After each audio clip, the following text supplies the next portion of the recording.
What's up, family, friends, frenemies, enemies, and foes? What's going on? You know who it is. It's that man that goes by the name of Clyde Rush. How are you doing today? What's happening? What's happening? Welcome to the Light Body Podcast, where we talk about quantum body, physical alchemy, and heart and brain coherence in particular. Look, it's been a lot of stuff going on the last few days, and we're going to talk about it. We're going to talk about it. But before we get into it, if this is your first time, like and subscribe. Leave a comment down below. Let me know what you think. Let me know what you like, either a thumbs up or a thumbs up or a thumbs up. Post a little comment down below so I can know that this stuff resonates with you. Today, we're just going to kind of go over some current events, obviously talking about cellular structure in the body, some health things that you can actually do to increase the energy level in your body. More importantly, it's more about the cellular structure of the body.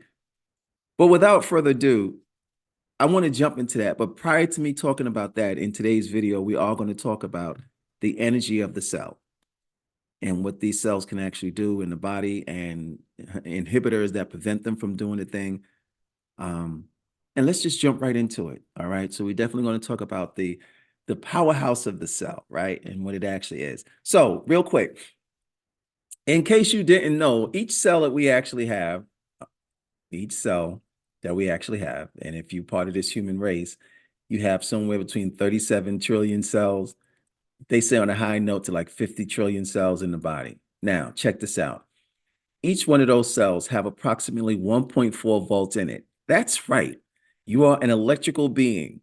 Each cell in your body has 1.4 volts of energy in it. They say that the heart has somewhere between point something and maybe five volts or something energy, which makes a lot of sense. And if you think about it, when people actually go through a heart attack or the heart stops, they jolt it back into action. Have you ever thought about why they actually give you a charge to the heart? Because the body is electric. Like you have electricity in your body, which is the reason why they say, we have enough energy in the body to light up a city. Like if you do that multiplication figure and figure out how many cells you actually have, it actually tells you how many volts you actually have in a body. Now, a battery, I don't have one around me, but a battery, well, I am not considering myself a battery, but I have the charge of one. However, the fact of the matter is that you do have a charge. Now, here's the important thing to under those charge. I started thinking about, well, listen, if the structure of a battery has 9 volts, big square batteries have 9 volts in it. And the round batteries, you can get a little battery from 1 volt to 2 volts to 6 volts to 5 volts in concession when you line those batteries up, depending on the device that you actually use. With some things are battery operated. Some of them have 1.5 volts. And if you need 6 volts to operate whatever the machinery it is that you need, then you have to have 4 1.5 volt batteries in series to create the 6 volts that you actually need. What am I saying? When we think about us as beings, what are the things that actually charge up that cell? Because that's the first thing I'm thinking about. If we think about longevity and vitality for the life, we want to move from the chronological living to the biology of the body to living from that state, we need to understand how to charge that cell up for optimal performance in the body. Now, it's important to understand that the body itself is designed for longevity, vitality, and the expression of life in it. It's designed that way, which is the reason why the body will actually go into different states to create a continuous life. Meaning, your body, if it identifies a foreign substance, it'll do the best thing that it can to eradicate that. Henceforth, the white blood cells of the body. Now, we also understand it as immune deficiencies, immune disorder within the body, when too much white blood cells actually come along in the body because it thinks that the body is actually fighting itself. That's not what we're talking about. We're talking about homeostasis within the body, where the body is optimally performing at its highest degree, meaning you have coherence in the body is in homeostasis, it's in balance, it's in order. How do those different things actually happen? Well, part of it is, I always talk about this, is how much sleep are you getting? How much time are you spending in the parasympathetic nervous system, which is rest, digest, relax, and pleasure? Or how much time are you spending in the sympathetic nervous system, where it's survival mode? Each one of these different functionalities in the nervous system create one or two things in the body. Either discourse and dis-ease, or it allows the body to be in rest, digest, relax, and pleasure. Stress mode, you are in survival mode. Your immune system is going to shut down because what it's going to do is prepare the body for fight, flight, freeze, or hide. That's what you're triggering the body to do. To fight, to take flight, to freeze, or to hide. All right. So the body's like, okay, well, what are we normally in? If we're normally in survival mode, that means that the body is always in stress mode. When the body's always in stress mode, it's always producing cortisol and adrenaline. When cortisol and adrenaline gets introduced into the body says we're in flight, fight, freeze, or hide mode, which is survival mode. Shut everything down and pump blood to the large muscle groups so the body can fight, take flight, or freeze or hide, or whatever it's got to do. All right. And then what the immune system says is, okay, if I got to do this, then I can't protect the body, which means the body's going to be exposed to pathogens, those bacteria, those things that come in as foreign substances. Now, short moments, okay, fine, because the body will go back to its resting state, where it's in rest, digest, relax, and pleasure, where it's just kind of calm and just humming along. But if your body begins to be predestined and pre-wired, pre-programmed to stay in stress mode like all day long, your body will go into starvation and storing mode. What do I mean? I mean that the food that you start to consume, the body will actually start to store. Why does it store the food? Because it wants to store the food to convert it to stored energy, just in case you don't have enough food in your system. The body will automatically go into turn the storages of fat into an energy source. All right. Why am I telling you this? I'm telling you this because that 1.4 volts that you actually have in your cell is important for you to optimize. How do we optimize it? By making sure that we're not in stress mode all day long, by making sure that we allow ourselves to be in the parasympathetic system, which is rest, digest, relax, and pleasure. Rest, digest, relax, and pleasure, whatever that means to you. All right. So whatever you do to relax your body, whether it's sitting in a bath or whether or not it's taking a stroll out into the country, or whether or not it's a moment of, being in nature, or if you have a few moments when you can stand on a grounding pad or stand on Mother Earth and just stand on the ground barefoot and stand there for a while, especially while you're standing in the sun, you complete a circuit. All right. So we have the Mother Earth, which is the energy below, which you're grounding, and we have the sun charging your body up. That's one of the best ways to actually charge your cells is from the sun. Photosynthesis is what it's actually called. All right. So if you're standing out there in the sun, now I'm going to give you my little tidbit, my secret. If you eat what's called ground food, I like to call it ground food. I actually drink it. And what is ground food? I have a mixture of what I call the name. I'm going to add this name and call the green goddess of goodness. Okay. It's the green goddess of goodness. And it's everything green for the most part. And I just drink it. I'll tell you what the recipe is. And I'm going to share this with y'all. Okay. If somebody else out there does it, I'm going to come find you. Okay. And I drink this thing every morning. I'm not going to give you the exact numbers of what it is that I use, but I will tell you that the vegetables and the fruits that I actually use. I use apples. I use pears. I use celery, cucumbers, and I use pineapple. All right. Now, here's the thing with that. When that breaks down into the body, not only does it help as far as digestion is concerned and the nutrients, vitamins, and minerals that actually go into the body on a natural element to help the cells and the structure of the body work. Think about this. If I've taken in ground food, and ground food grows by the sun, and it grows by the nutrients and the minerals in the earth and the soil. And if I drink that and I allow myself to get charged up by the sun, what do you think is actually happening to the cellular structure of my body? It's being optimally set up for high performance, meaning my cells are charging up. And the reason that they're charging up is because I'm putting good stuff in. Good in, Gigo. Good in, good out. If you put garbage in, you're going to get garbage out. So I put the green goddess of goodness inside. and then I charge it up by the sun, my cells have no choice but to respond. Now, here's the other part to this, right? I'm just dropping this on y'all so that you can understand. It's really not as complicated as it sounds, but it really shouldn't sound complicated at all. But if I'm putting this good stuff in and I'm charging up my cells, what is that going to produce in my body? Overall performance, meaning I have the sustainability to think greater because I'm doing things greater for my body. You are what you eat, right? So I decided a while ago, especially when I started bodybuilding, because a lot of y'all know that I am a professional bodybuilder and all the rest of that stuff that goes along with the program. But I realized that my muscle development, no matter what it is that I eat, if I wasn't eating the right thing in my body, my muscles would not respond. All right. So I have to make sure that I had the proper proteins, proper carbohydrates, proper fats, proper minerals, the vitamins that I actually need. I wasn't a steroid guy, so I'm all natural, none of that artificial stuff. And I couldn't because I was thinking about this morning, believe it or not.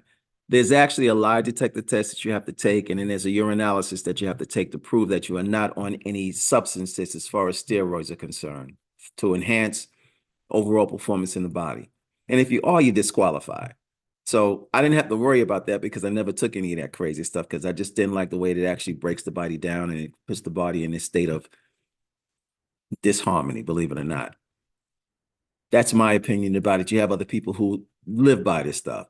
I do believe in regenerative medicine, though. And I do believe in regenerative things that are going to help the body regenerate naturally. That's the key thing. It's got to be natural stuff. I'm not one of those people that just take some supplements just to take them just because you can. That's not my thing. But there are certain elements where things are essential for people to continue on because of their health condition or because of their situation. I've been blessed to be able to find mine in natural resources. And to put it bluntly, I'm realizing that this is not something that's so common. I don't know why, but it's just not something that's so common. I was under the impression that everybody can actually do this. And I still truly believe that everybody can. And I'm on this quest to figure out how to get everybody who would like to become that way, that way. I think that there's some relevance to eating naturally and even some of the organic stuff that they say is organic. If you understood how a lot of these different things were processed, you stop eating altogether and start growing your own food. That's right, I said it. Start growing your own food. This way you have complete control of the vitamins, minerals, and nutrients of everything it is that you're eating. All right. And that's really important for you to understand, especially with the things that are really going on as far as sickness today, where they say that, almost 70% of people are either overweight or obese for one reason or another. And I definitely understand how these different things can happen because I was overweight for a period of time, as most of you already know. And I decided to combat that overweight because I didn't even know that I was overweight. I happened to see a picture, and that picture was so distorted, I didn't know it was me. Be that as it may, I decided to take a proactive step and really get my body under control on a quantum level, the energetic level, which was really about, that whole process that I went through. Getting back to my point here about the energy of the body and energy of the cell, green leafy vegetables is really important. The photosynthesis that you actually need to get those cells charged up in a way that's beyond anything it is that you've ever experienced. You just feel energetic. You feel charged up. You feel like you don't, that tiredness and that, brain fog and all those other different things that come along with the program, not part of your day. It's not part of your system. We all have moments of stress, and that's fine. But the thing about it is not to stay in those moments of stress, fear, and doom and gloom. It's to step away from those different things. The point that I'm making to you is this: how you think and how you feel creates the world that you actually live in. And you can't think any greater than the way that you actually feel based on the food that you actually consume. So here's my point again. If you're not consuming food that's going to help you become a better version or the true version of yourself, then how can you expect to get something real out of something that's artificial? If you're constantly consuming artificial flavors, artificial sweetness, artificial this, artificial that, how can you be real if you are what you eat? Think about it. You can't get real from unreal. You can't get real from unreal. It's a mathematical equation and can be proven. So I say to you, if you want to increase, or at least maintain the level of the 1.4 volts in your cell, do the thing that you need to do. Rest, digest, relax, and have some fun. Like, you know what? When you start to resonate on that higher frequency and those elevated emotions, appreciation, compassion, gratitude, care, joy, love, enthusiasm, those elevated emotions are a feeling that you actually have. Now, as a guy, as a man, we traditionally just did never felt in the heart. But when you learn how to feel in the heart and you drop out of the headspace, that true masculine guy that's like, yeah, you know how the perspective that a lot of people say guys are, which is not really true. It's a misnomer. And I got a program called the Man Program, which is actually man-made, which is coming up in another few days, but we'll talk about that another time. But the bottom line with this is plain and simple. When men can drop into the heart and allow ourselves to feel the thing it is that we've kept at bay for such a long period of time, and we integrate the masculine and the feminine energies between the two, we become whole. And now we look at the world in a different perspective. And now that cellular structure charges up in a different way. Your mental state changes. Your spiritual state changes. Your emotional state changes. And then you can command the body because of this homeostasis is that you actually operate and govern your life by. The things you used to see, you don't see them like that. It's almost as if you need to close your eyes so that you can start to see. Cover your ears so you can start to hear. It's the things that you thought were the way that it was is not so. It's almost in order to do something exceptionally well, you got to be willing to become the exceptionally well person to create the exceptionally well moments. It's doing the unconventional thing to create an unconventional moment for you. And all of that from just changing and maintaining the voltage in the cell. And here's the reason why. If you got 37 trillion cells and your cells are in opposition to each other, the body is split. And if the body is split, at the best, you're only half of who it is that you could actually be. My point is what happens when all of you are synthesized and operating at its full potential. The energy that you actually have within the body on full can radically not only change your body and your life, but change vibrationally everything else that's around you as well. And what do I mean by that? Well, that means that you got to get your mental state in harmony with the body. You got to get the spiritual state in harmony with the body. Your emotional state in harmony with the body. And the physical state will be commanded by what you think. And now you take that energy, that vibration, and that frequency, and you synthesize those things and you put it together on a quantum level in the body, and you allow yourself to start to move into this physical alchemy where you radically transform one thing into another, and you turn lead into gold, and you understand what it's like to turn the old mindset based on the wisdom that you've experienced something because you've learned how to extrapolate the wisdom from the problem and learn the principle in it and allow that principle to govern the life that you truly decide to live based on heart and brain coherence within your body. Now you're working on something. And now you allow yourself to be a broadcaster and a transmitter and a receiver. So you broadcast out a message. And that message is based on something that's called a clear intention. And you draw it back to you as a receiver by the heart, which becomes magnetized and turned on.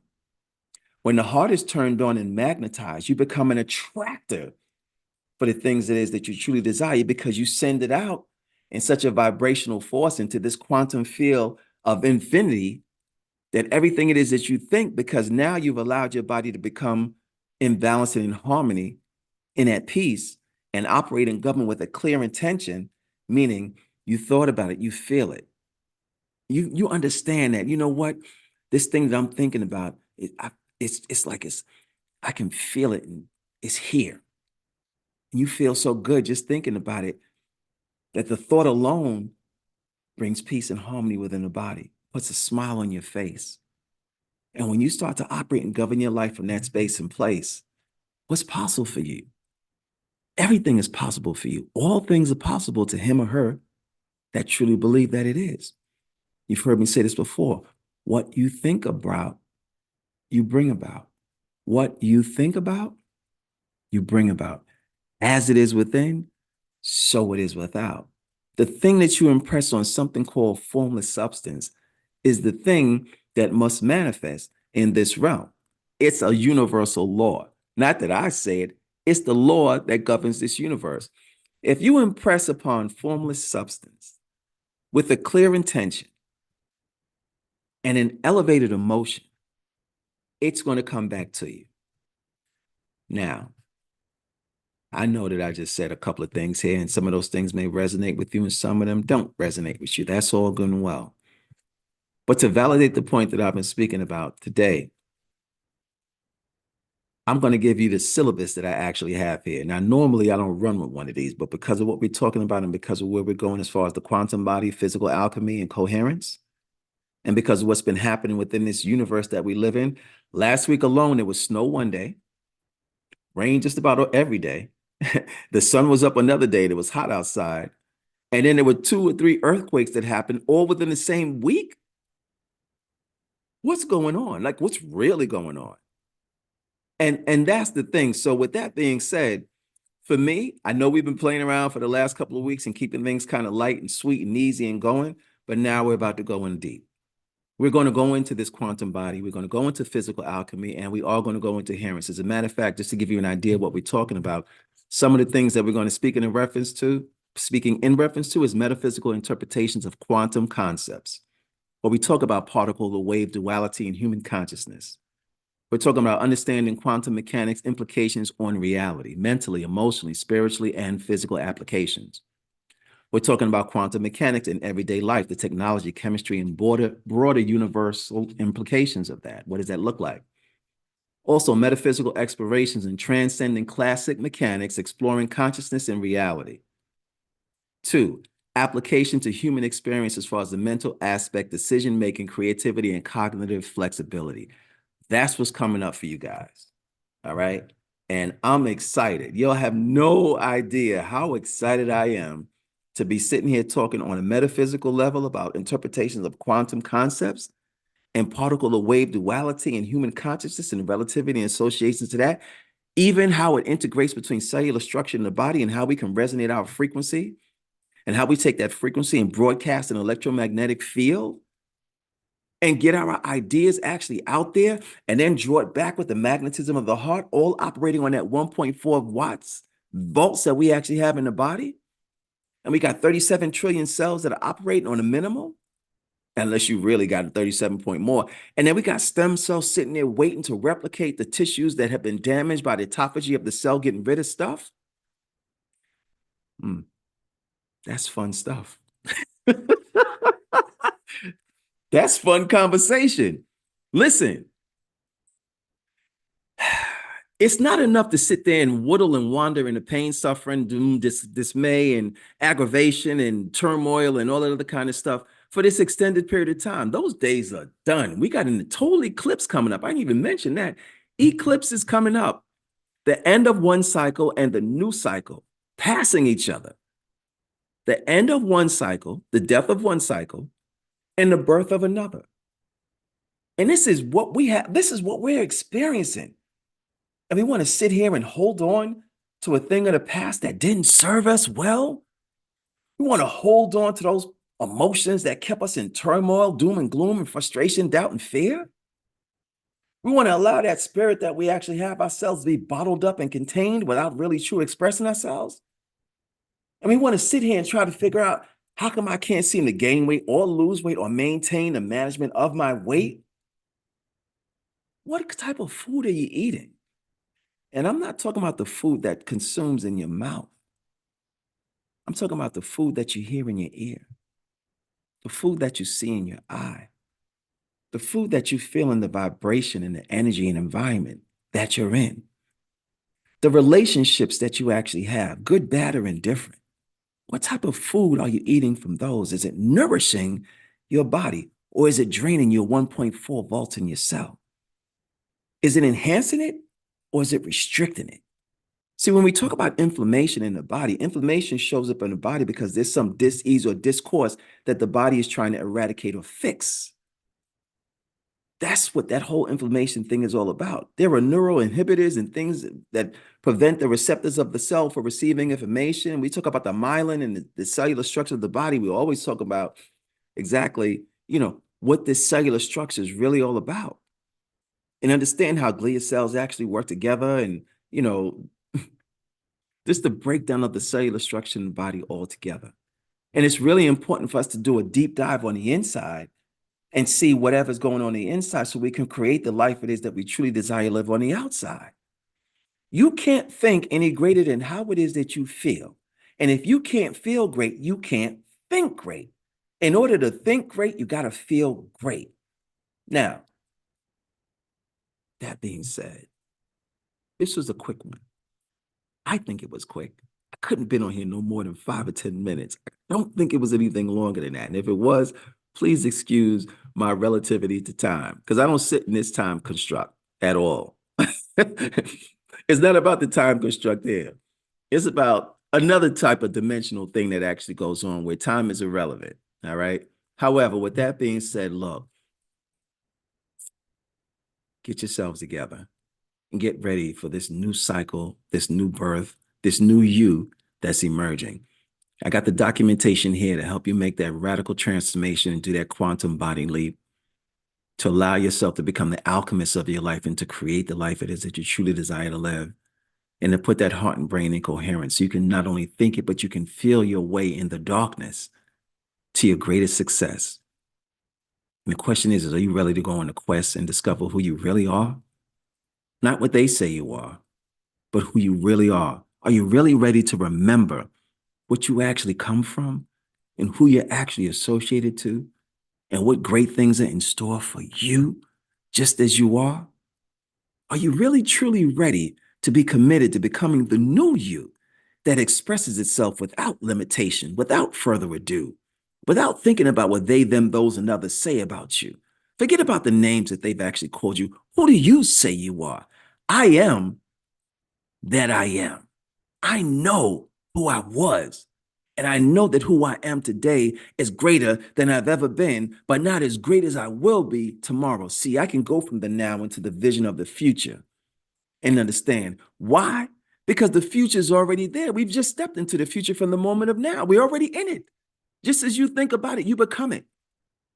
So listen, since the time in this realm is going by anyway, do your best to be the best you that you know you to be, which is the true authentic self that you were designed in your wisdom and your wiseness and the desires of your heart to be that person that nobody else can be. You see, nobody else can do what you do like you do, because it's only you who can do what you do the way that you do it, which is why you're you.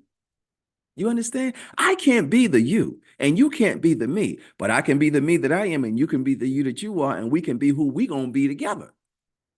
And that's okay. So my point is this: as we move from this closing of the cycle, where we had a little bit of fun over the last few weeks doing our thing, it's time to put the work boots on, put the gloves on, put the hat and the helmet on, and it's time for us to dig deep as we go into this metaphysical interpretation of quantum concepts and understand how it's relative and associated to who it is that we are, because there's no separation between who we are and who it is, because without it, there's no us. So look, put on your equipment, put on your gear, my dear, because we're about to dive deep. And I mean, go real deep and truly find out who we truly are. The best is yet to come. I've already told you what we're going to speak about. I'll reiterate it again: metaphysical interpretations of quantum concepts, particle or wave duality in human consciousness, understanding quantum mechanics and implications on reality, mentally, spiritually, emotionally, and physical applications, quantum mechanics in everyday life, technical chemistry, broader universal implications behind that. Is really important for us to understand metaphysical explorations between transcendence and classical mechanics, exploring consciousness and reality, applications of human experience, mental aspects, decision-making, creativity, and cognitive flexibility is where we head in first. Quantum body, physical alchemy, coherence, how it all makes sense from the inner you to the outer you, to the life you truly desire, to the life that you truly desire, to life that you truly feel. We're going to talk about that frequency. We talk about that energy. We're going to talk about being a broadcaster, transmitter, and receiver of information, because that's where we're going. All right. So look, I think this was a quick one. I don't know how much time it is. I really don't care. I know that you're here. I know that I'm there, and we're going to get this thing going on and we're going to make it plain. All right. So with that being said, peace, blessings, prosperity and abundance. Namaste. You enjoy the rest of your day. One love to you. I'm out. Peace.